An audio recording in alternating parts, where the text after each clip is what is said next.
Hola, muy buenas queridos estudiantes. Soy el profesor Adil Abdelatif de la rama de los estudios hispánicos y tengo el gusto de compartir con ustedes estas sesiones de expresión escrita y redacción del segundo semestre.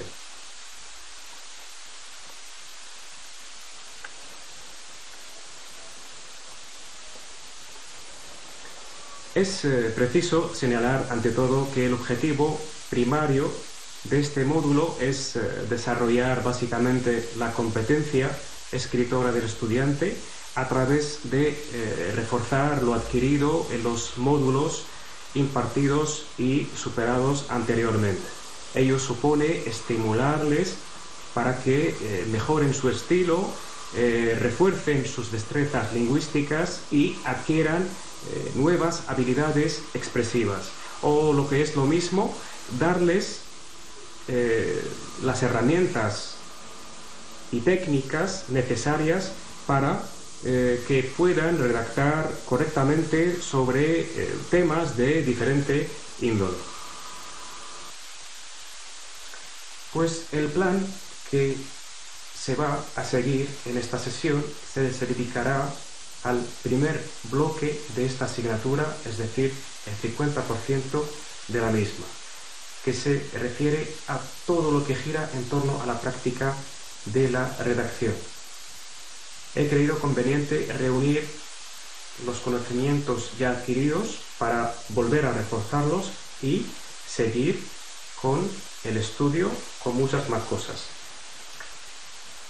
El plan que vamos a seguir es el siguiente. Primero vamos a tocar la conceptualización del término redacción. Luego pasaremos a ver los dos términos que van juntos de la mano, la cohesión y la coherencia. Luego pasaremos a determinar las partes de esta redacción. Luego vamos a ver algunas técnicas para realizar una redacción con garantías de éxito y finalizaremos esta sesión con una actividad de consolidación.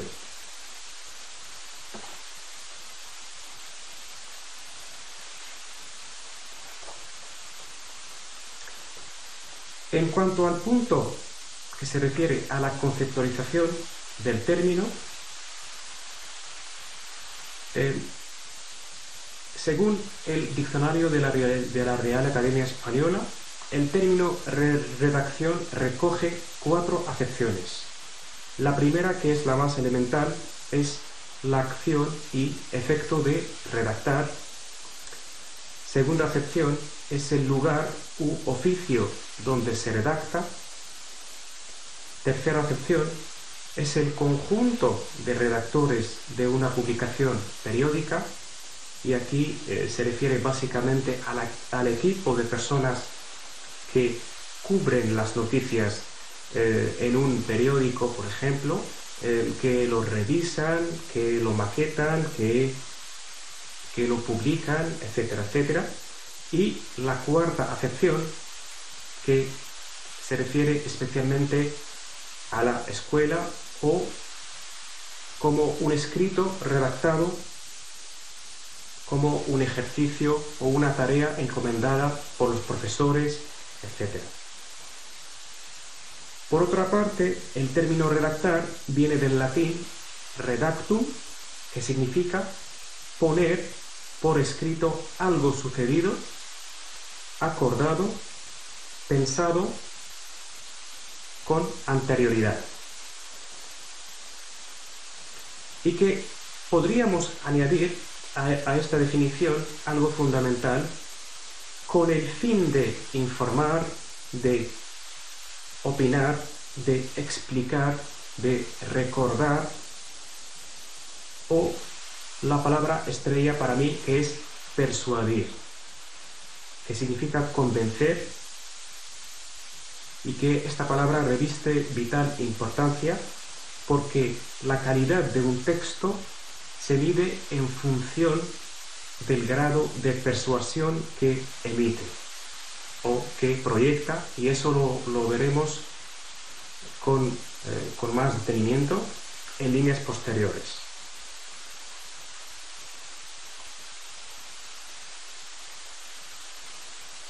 Pues, dado que la redacción requiere de claridad y sencillez, requiere también y de manera imperiosa de coherencia y cohesión, porque son criterios imprescindibles en la práctica escritora. De un modo aproximativo, muy somero, damos a conocer que la cohesión se refiere a los recursos y procedimientos que permiten la correcta relación, conexión y organización entre las oraciones para la construcción de un texto. Por otra parte, la coherencia significa la conexión lógica entre dos cosas o entre las partes o elementos de algo sin que se opongan ni contradigan entre sí. En otras palabras, un texto con cohesión es el que posee una correcta y adecuada relación entre sus oraciones o enunciados, respetando, por ejemplo, las reglas gramaticales, emplear mecanismos lingüísticos de naturaleza semántica relacionada con el significado de las palabras, emplear estructuras simples del predicado, por ejemplo, sujeto más verbo más predicado, atenerse también a las reglas de puntuación, usar marcadores del discurso, conectores, etc.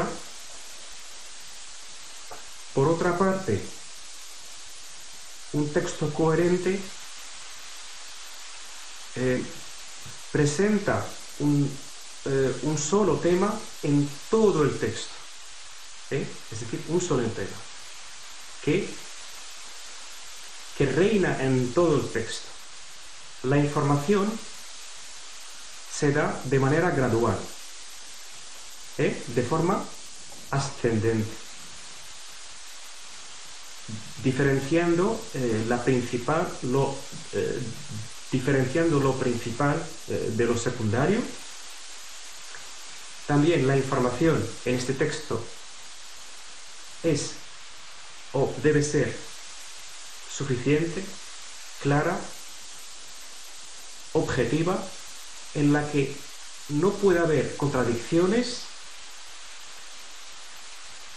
sin ser repetitiva y agregando nuevos datos de forma consecutiva, de forma lineal, ascendente, también introduciendo argumentos necesarios para el desarrollo del texto, afirmaciones, justificaciones, alegatos, etcétera, etcétera.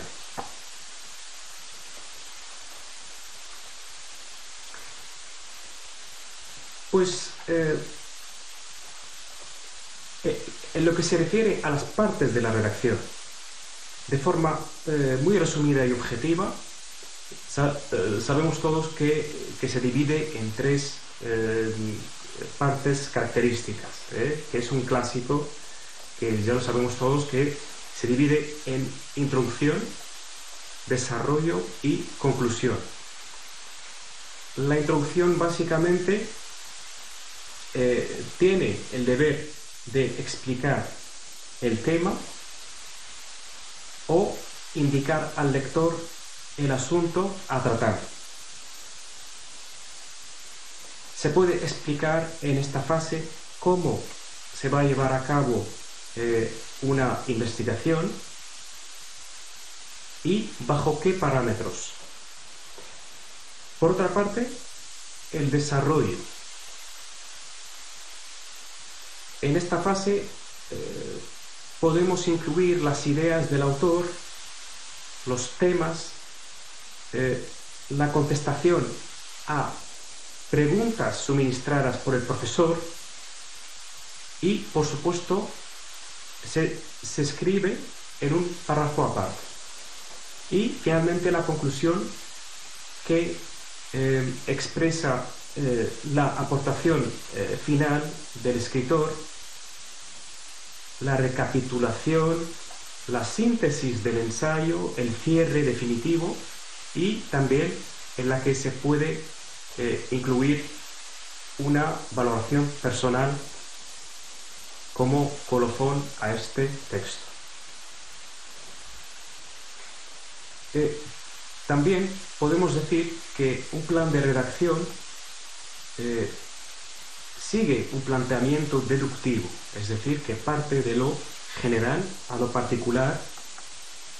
Dentro del razonamiento verbal, el plan de redacción es un tipo de ejercicio formado por una estructura de 4 o 5 unidades informativas más o menos.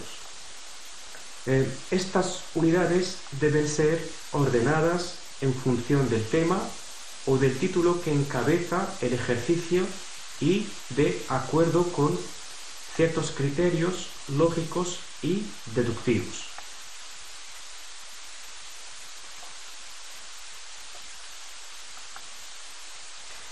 Pues hasta aquí hemos sabido que redactar implica conseguir textos bien construidos, eficaces desde el punto de vista comunicativo, porque al fin y al cabo es una expresión comunicativa. También estos textos deben estar dotados de un significado completo, que tengan una estructura y un tema claros y cuyas oraciones estén relacionadas unas con otras. Por tanto, para que una redacción reúna todas estas características, hay que respetar ciertas pausas, tales como planificar el texto, pensamos el tema del que vamos a hablar, establecemos las ideas principales de las secundarias, siguiendo un orden lógico y bien estructurado. Podemos dibujar, por ejemplo, un croquis, un esquema, un mapa conceptual para tenerlo delante mientras elaboramos dicha redacción. La segunda pauta o el criterio, que es elegir el tono, el vocabulario y las expresiones adecuadas, pensando siempre en quién va a recibir nuestro texto. Usar frases cortas, pero con la condición de que estén relacionadas con otras oraciones e ideas del texto. Podemos echar mano de conectores, marcadores del discurso, frases hechas, etcétera, etcétera. Repasar, corregir y mejorar la versión definitiva del texto, en la que reescribimos nuestro texto eliminando imperfecciones de todo tipo, errores, reiteraciones innecesarias, hasta que todo sea correcto, legible, limpio y atractivo. Tanto si escribimos a mano o a máquina. Eliminar incorrecciones es fundamental. ¿Cómo? Pues eliminar las faltas de ortografía, letras mal empleadas, uso de una letra por otra, ausencia o mal uso de signos de puntuación, etc. Errores sintácticos, fallos de concordancia entre sujeto y predicado o entre sustantivo y adjetivo, oraciones incompletas o mal organizadas, errores léxicos, palabras mal escritas y vulgares, etcétera, etcétera. Y viene la parte de pulido, que se refiere a la mejora del texto. Aquí debemos corregir todas aquellas expresiones que podrían mejorar en cuanto a claridad o precisión léxica. Por ejemplo, elegir palabras más cultas y bien sonantes, escoger las palabras más precisas, evitamos sobre todo palabras con significado demasiado amplio como la palabra hacer, personas, objeto, etcétera, que son palabras comodines o muletillas.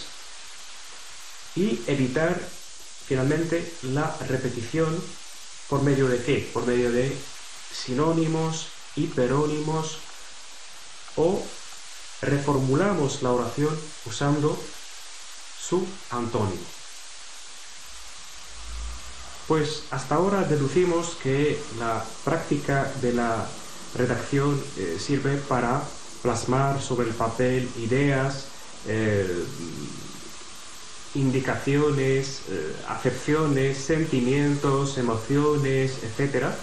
Pero para que esto suceda de manera efectiva hay que emplear las técnicas de redacción apropiadas. Primero, citamos la selección de un tema.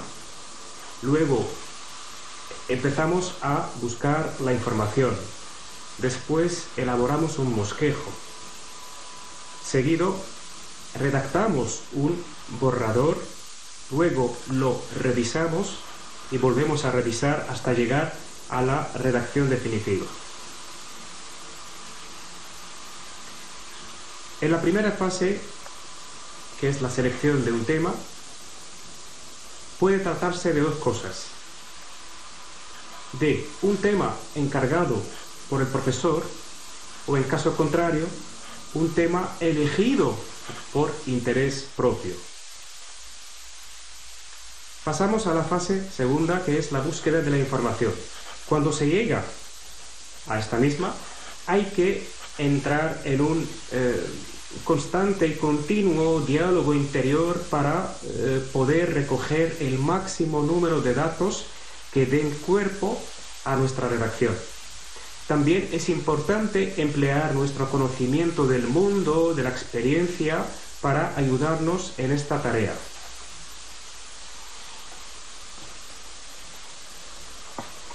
Pues, ¿cómo buscamos esta información?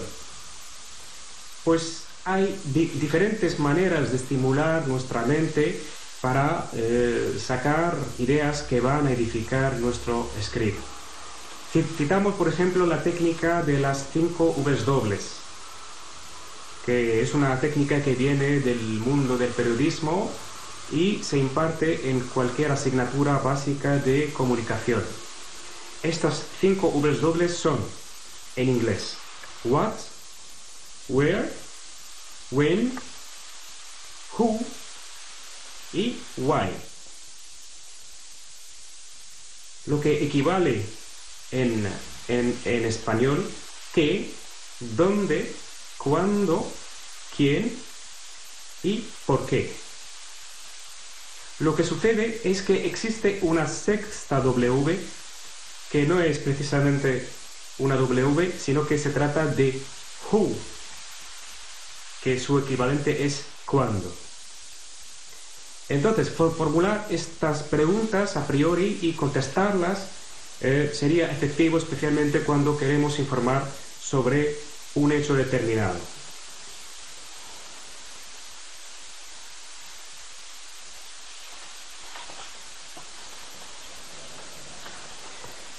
También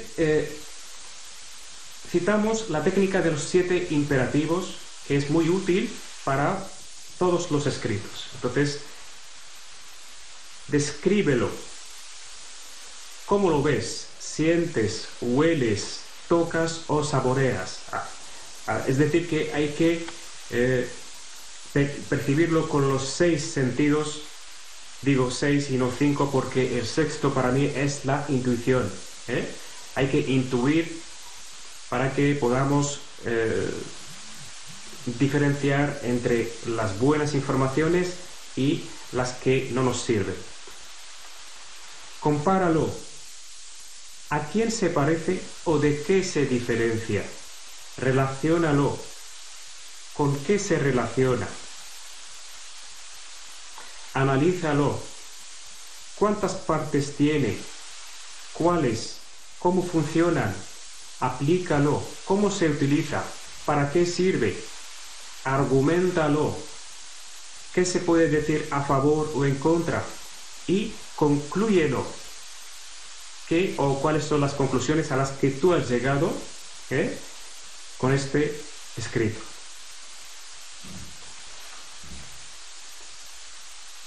También hay una técnica muy usual que es la técnica de la lluvia de ideas. Pues es un proceso mental que consiste en reunir el máximo número de información útil para la ocasión. Apuntarlo todo, que es el primer requisito. No valorar las ideas del momento. Apuntar palabras sueltas y frases para recordar las ideas. Sin perder el tiempo en escribir oraciones completas, largas y detalladas. Eso vendría después. No preocuparse por la gramática, la caligrafía o la presentación en este momento. Jugar con el espacio del papel. ¿Cómo? Trazando mapas conceptuales, gráficos, flechas, círculos, líneas, dibujos, etc. Releer lo apuntado y proceder a la escritura libre y automática. Es decir, ponerse a escribir a diestro y siniestro, de manera rápida y constante, anotando todo lo que venga a la mente sobre el tema en cuestión.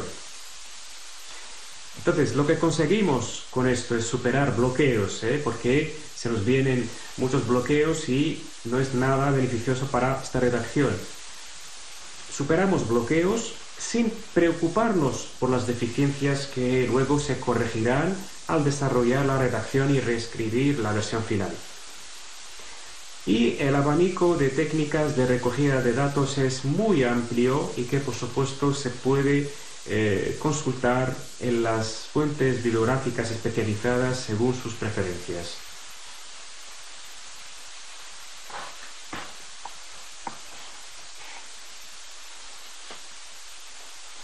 Viene la parte 3, que es la elaboración de un bosquejo.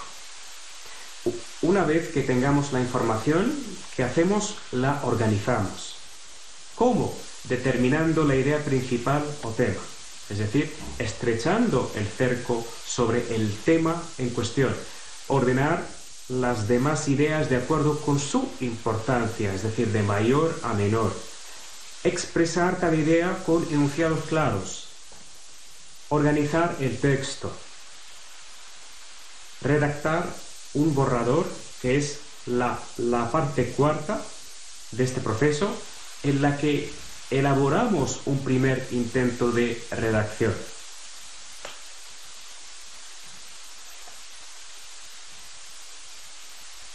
Y luego llegamos a la parte de la revisión. Es un proceso eficiente en el que se debe tomar en cuenta lo siguiente: mejorar globalmente el texto. Mejorar fragmentos extensos del texto, las ideas principales y la estructura. Pueden surgir nuevas ideas sobre la marcha. El cambio de un término o palabra puede motivar a rehacer la estructura de toda una frase o párrafo. Y la sexta y definitiva etapa es la de la redacción definitiva, en la que es recomendable hacer una revisión definitiva después de poner distancia temporal. ¿Qué es eso? Es decir, dejar un margen temporal, providencial, dejar a un lado el texto definitivo por un tiempo y volver a efectuar otra revisión antes de darlo por terminado. Y con esto llegamos a la recta final de este contenido y pasamos a lo que es la actividad de consolidación para reforzar las adquisiciones anteriores. La consigna es la siguiente: de entre las 1008 palabras más usadas del castellano, sobresalen las palabras que vienen a continuación en este cuadro. Director, nivel, voy, hora, así, creación, deben, aparece, humana, solución, tú, luz, recursos, grandes, especial, simple, domingo, principios, le y cabo. Pues bien, en esta actividad, ¿qué vamos a hacer? Nuestros estudiantes deben contar una historia, redactar un texto, etc., utilizando al menos 10 palabras del cuadro superior y siguiendo, evidentemente, las técnicas de redacción anteriormente acotadas. Y hasta aquí llega mi intervención. Muchísimas gracias por su atención. Espero que les haya resultado interesante y útil y hasta la próxima.